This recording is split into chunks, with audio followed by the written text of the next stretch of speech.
Gabon deizuela guztioi, Junts per Kataluniak berretsi egin du Carles Puigdemont, Kataluniako presidente kargugabetua inbestitzea dela haien helburua eta ez diotela horri uko egingo. Dena den ez du baztertu hori posible izan bitartean beste presidente gai baten alde egitea, baina argi izan da behin-behinekoa izango litzatekeela Puigdemont nola inbestitu daitekeen erabaki artekoa hain justu. Qualsevol solució que no sigui el president Puigdemont serà provisional, perquè això, i no estic dient res de nou, això és una cosa que l'hem dit reiteradament i la va dir el president Puigdemont, que és, en qualsevol cas, l'única persona que té la legitimitat democràtica i la legitimitat moral d'alguna manera deixant suspens la seva candidatura. Junts per Catalunya no li demanarà mai al president que renunciï al seu escó i no han renunciat mai ni renunciaran a la seva investidura, per tant, com que el seu escó és necessari per fer la investidura, mai li demanarem que renunciï al seu escó. I no entendríem que cap dels nostres socis, cap dels partits amb els quals hem de governar ens demani això. Aldiz, Eskerrakoen lehentasuna gobernua osatzea litzateke 155. artikuluaren ezarpena indargabetzeko eta horretarako inbestidura eraginkorraren alde egin dute. Pere Aragones, RZko ordezkariak esan du, bateragarriak direla inbestidura eraginkorra egitea eta Carles Puigdemont inbestitzeko haren eskubideak aldarrikatzea. Ell va dir que es retirava. No? Per tant, si hi ha algun canvi, qui primer ho haurà de dir, qui primer ho haurà de proposar, és ell. I sobretot en la situació actual de detenció que es troba. El que hem de fer és avançar cap a una investidura que permeti formar govern. És a dir, nosaltres hem pres molts riscos. No és una qüestió de valentia, sinó és una qüestió d'efectivitat, de poder que tingui un resultat. I aquí és el que estem treballant i ho farem conjuntament. Bien bitartean Alemanian dago preso Puigdemont oraindik ere eta haren abokatuek argi eta garbi utzi dute Alemaniako botere judizialean konfiantza dutela eta argia dela hango botere banaketa. Zehazki Puigdemonten Alemaniako abokatu Wolfgang Schönburgek adibidez esan du Angela Merkelek argi eta garbi esan beharko lukeela Alemanian ez dutela estradiziorik onartzen. En primer lloc, confio en la independència dels jutges i després en el govern alemany. No hem d'especular, però ha de ser aviat. Eta Jaume Alonso Kuebilasen ustez berriz arrazoi sendoak daude pentsatzeko Alemaniak ez duela aintzat hartuko Espainiak egindako estradizio eskaera. El president té molt assumida la seva situació, ell es considera un pres polític i com a tal està perfectament disposat a suportar el que calgui. Confiem molt en la justícia alemanya i per tant confiem en que tingui un bon resultat. Bide batez esan du, Puigdemont indartsu dagoela, argi duela izaera politikoko presoa dela eta ez dela errendituko. Està en perfecta forma tant física com anímica, i que ens ha repetit diverses vegades que no defallirà, que no surrender. Generalitateko presidentearen investidurarako bideek irekita jarraitzen dute beraz Katalunian, gurean gaur albiste gehiago ere baditugu eta horiek aurreratuko ditugu lerroburuetan. Euskaldunen eta euskararen erabileraren beherakada eteten hasi da herri euskaldunetan, ondorio nagusi hori dakarte, Arabako, Bizkaiko eta Gipuzkoako herriz-herriko euskara datuez Eustatek kaleratu dituen 2016ko zentsuaren zifrek. Haien arabera gero eta herritar gehiagok dakite euskaraz, datuak eremu soziolinguistikoaren arabera aztertuta, aurreko urteetan beherakada izan da herri euskaldunenetan, baina eten da, eremu erdaldunagoetan igotzen ari da euskaldunen portzentajea, azken datuetan bada berezitasun bat orain arte ikusi gabea, erdaldun elebakar gehiago dago. Euskaraz hitz eginez, baina ulertzen dutenen zakua berriz txikiagoa da. Biztanleriaren eta etxe bizitzen zentsuan jasotzen dute informazio hori, euskararen ezagutza, herritarri jasotako lehen hizkuntza eta etxeko erabilera kontuan hartuta. Eustatek kaleratutako informazioa oinarri gisa hartuta egingo du Eusko Jaurlaritzak laster 6. mapa soziolinguistikoa. Baionako herriko etxeak euskoa baliatu ahalko du, izan ere Paueko auzitegi administratiboak atzera bota du departamentuko prefekturaren eskaera.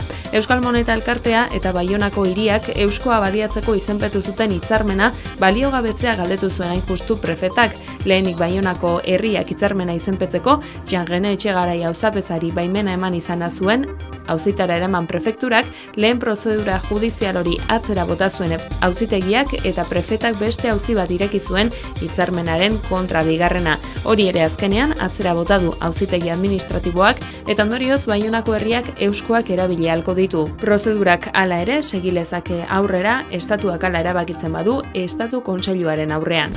Maiatzaren 30ean aztertuko dituzte Iratxe Sortzabal euskal presoaren aurkako 3 euroagindu eskaerak. Parisko dei auzitegian egingo da Espainiak egindako 3 euroagindu eskaerak aztertzeko saioa. Hain justu, urtarrilaren 17an auzitegi horrek informazio osagarria eskatu zion Espainiako auzitegi nazionalari Sortzabalen aurkako euroagindu eskariez eta informazio hori Parisko auzitegiaren esku uzteko epea asteazkenean amaitu zen. Epaileek presoari jakinarazi zioten jaso dutela jada Espainiaren eskutik informazioa edukia bera jakinarazi gabe ordea. Maiatzaren 30ean Espainiako justiziaren argudioei erantzun ahal izango die Sortzabalen defentsak. 2015ko irailean atxilotu zuten Sortzabal Baigorrin David Plarekin batera eta erakundeko zuzendaritzako kidetza jo zituzten biak atxilotzeko garaian. Sortzabal Geo Sud Frantzilienen dago preso, Euskal Herritik 930 kilometrora.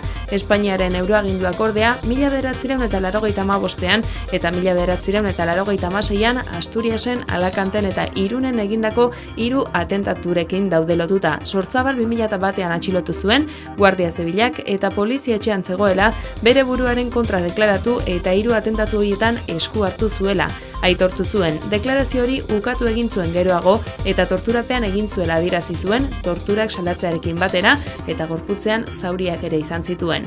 Parisko dei auzitegiak Espainiako epailei eskatu zien argitzeko zein bide eman zioten Sortzabalen tortura salaketari, horrekin batera Frantziako epaileek galdetu zuten Sortzabalen aurkako inputazioa soilik hark atxiloaldian egindako aitortzan oinarritzen alden edo besterako frogarik ote duten. Azkenik galdetu zuten euskal presoak basatutako Istanbulko protokoloaren ondorioez zer zioten Espainiako epaileek.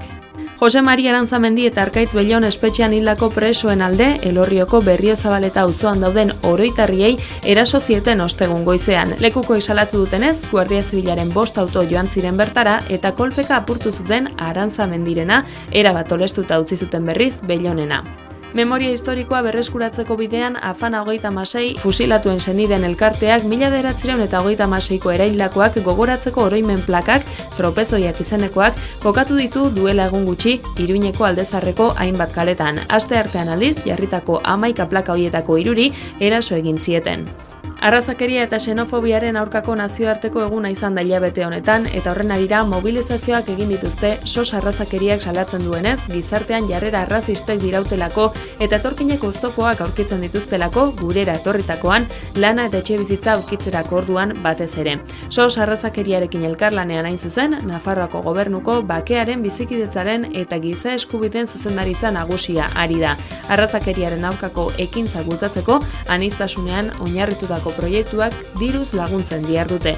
Uneotan, ikastetxeekin batera abian dute proiektu bat, estereotipoak eta aurreiritziak lantzea helburu duena. Ernai eta Itzinak gazte erakundeek antolatuta abian da Gazteakelarrea igandera arte Oiartzunen gazte borroken inguruan hausnartu eta eztabaidatu nahi dute topagune horretan. Topagune eta pizgarrenik esan dute, ez? Euskal Herriko gazteon borroken topagune, gazteon topagune ere, ekimen nazionala da, beraz, ez? Ernai eta Itzinaren arteko elkarlanaren puntu garrantzitsuena kanpora begira esan daiteke, baina bueno, ez? Urtean zehar egiten dugun elkarlanaren ispilu eta borroken pizgarren nahi dugu izatea, ez? Hau da, 2 eguneko gauza bat, 3 eguneko gauza bat, baina gero urte osoan zehar bagaude lanean eta bagaude borrokan, ez? Eta hori da pizkat akelarrak bilatzen duena, ez? Pizgarri hori izatea. Sorginkerian dugu independentzia leloa hautatu dute aurten, Ernairen eta Itzinaren iritziz, eguneroko su txikiak pizten baitu independentziarako bidea eta sorginkeria, errebeldea eta konpromisoa behar dira horretarako. Aurtengo udaberriko ekimena ere akelarrean deitu dugu, Ernai eta Itzina gaztantolakundeek, eta bueno, iaz bezala nahi duguna transmititu da pixkat, nola su txikiek osatzen dituzten Euskal Herriko borrokak eta osatzen duten Euskal Herriaren eraikuntza hori, ez? Proiektu asko daude martxan, alternatiba asko, herri ekimen pila bat eta hori izan nahi du akelarreak, ez? Su txiki horien guztien akelarrea eta sorginkeria horretan ere badugula independentzia, ez? Su txiki horiek eta ez bakarrik su txikiak, baizik eta horiek pizan dituzten sorgin guztiak ere hemen gaudela. Larun batean sorginkeria asanblada deitu dioguna, ez? Pixkat, egitaragoan zehar landu ditugun kontuak eta borrokak bildu nahi dituena, nola baita esateko.